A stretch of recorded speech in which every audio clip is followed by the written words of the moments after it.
Hi everyone, my name is Amirah and I am a PhD student from University of Malaya, Malaysia.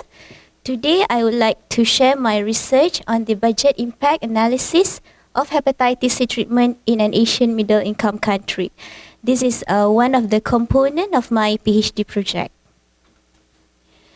So this will be my presentation outlined. I will begin with an overview of hepatitis C disease, the treatment scenario in Malaysia, followed by the study design, main findings, discussions, and I will conclude my findings at the end of the presentation. As an overview, hepatitis C disease is caused by hepatitis C virus through contact with contaminated blood, such as by sharing infected needles among intravenous drug users and receiving blood or blood product transfusion. So globally, 71 million people were infected with this virus in 2015. So the major burden of this disease is actually come from the complication following the chronic infection. Hepatitis C disease is the leading cause of end-stage liver disease and liver transplantation worldwide. It is also the main causes of liver carcinoma other than hepatitis B and alcoholic liver disease. So historically, interferon-based therapy was the main treatment option for hepatitis C disease. However, this therapy has numerous clinical disadvantages. So since 2013, the landscape of hepatitis C has changed with the introduction of direct-acting antiviral drugs or DAA. Nevertheless, the exorbitant prices of DAA remain as major obstacle for many countries to adopt this therapy at public healthcare settings. So in Malaysia, prior to September 2017, the cost of DAA therapy ranged from $18,000 to $22,000 per patient. And in September 2017, the government has made a decision to issue a compulsory license that allows Malaysia to have access to generic DAA, which is sofosbuvir daclatasvir. At the same time, Malaysia was also included in the voluntary licensing scheme, and now Malaysia has also access to another type of generic DAA, which is sofosbuvir and velpatasvir. So clinically, sofosbuvir velpatasvir has advantage over the sofosbuvir daclatasvir among cirrhotic liver disease patients because it offers shorter duration of treatment. So the recent development with the compulsory licensing scheme and voluntary licensing scheme indicates that the economic benefits of optimizing treatment with these two regimens were substantially high. Therefore, an economic assessment through budget impact analysis could help to estimate the consequences of this treatment in the national healthcare system. So, by definition, budget impact analysis is an economic assessment that estimates changes in healthcare expenditure to a budget holder following a new or additional healthcare intervention. It takes cost of an intervention and multiplies it by the number of people affected by the intervention to provide an understanding of the total budget required to adapt and adopt the intervention. So it is often used for resource allocation purposes and uses a short-term time horizon. So usually it is conducted for a 5-year budget cycle. So my study objective was to estimate the financial implications of using DAA as standard treatment for hepatitis C to the national healthcare budget in Malaysia.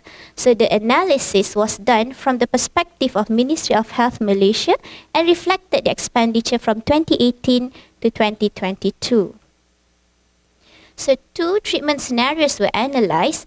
The first one reflected the current national treatment program with sofosbuvir daclatasvir to all eligible patients, while scenario B reflected a proposed stratified treatment cascade in which sofosbuvir daclatasvir for non-cirrhotic stage of liver disease, while sofosbuvir velpatasvir for cirrhotic stage of liver disease.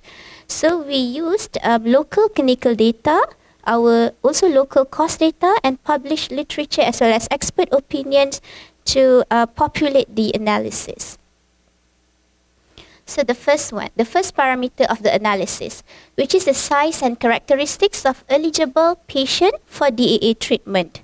So in this analysis, we estimated the annual size and characteristics of patient in clinical care, as well as the number of patients initiated DAA treatment from 2018 to 2022.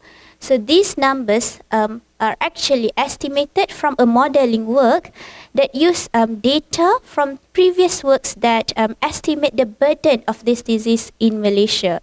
So these numbers reflected the current burden of hepatitis C patient at public healthcare setting, as well as the number of patients that the Ministry of Health Malaysia planned to treat.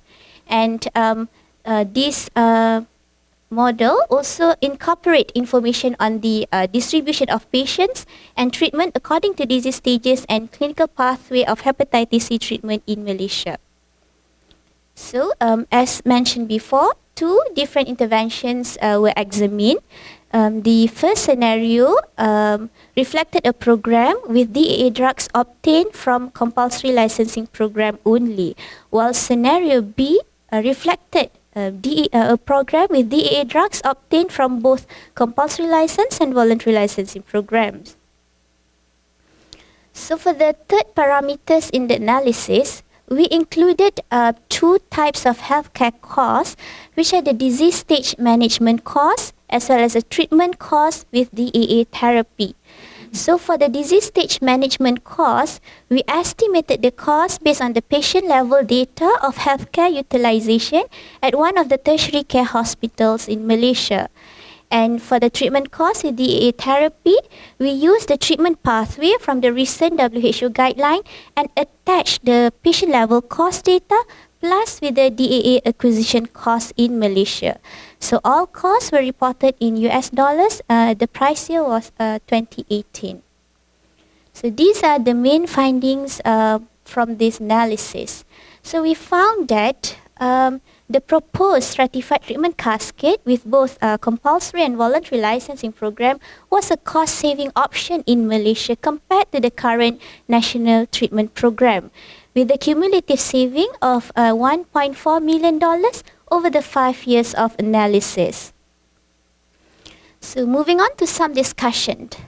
The cost saving of the scenario B mainly was due to the short duration of treatment with sofosbuvir velpatasvir in cirrhotic stage of liver disease, in which it offers 12 weeks compared to 24 weeks with sofosbuvir and daclatasvir regimen.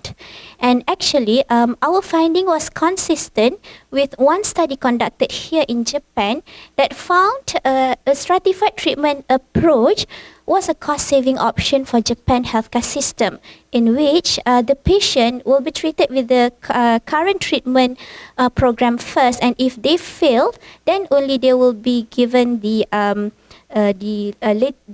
new DAA from the WHO guideline.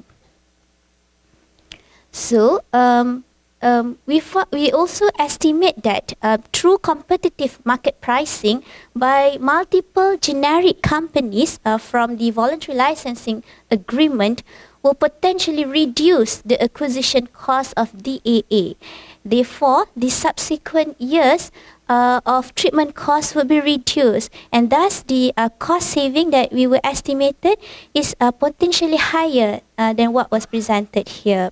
So there are some study limitation in this analysis, because we only included this disease stage management cost and the treatment cost, so we didn't include the cost related to adverse events.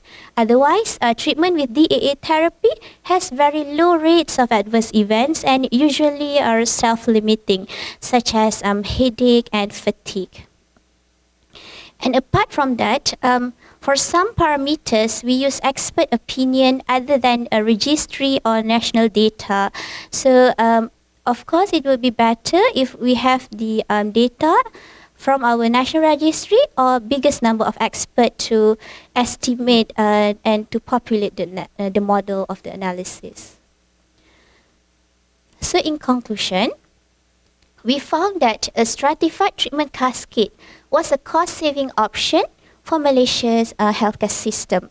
And findings of this analysis may be useful to inform the policymakers about the potential financial impact of using DAA drug at public healthcare setting. And also this finding could inform allocation of resources to develop sustainable hepatitis C treatment program in Malaysia. And as a public health researcher, I hope that my findings could facilitate the decision-making process for hepatitis C treatment and to optimize the use of resources and proper equitable allocation of this disease. So these are the list of my references. With that, I end my presentation. Thank you.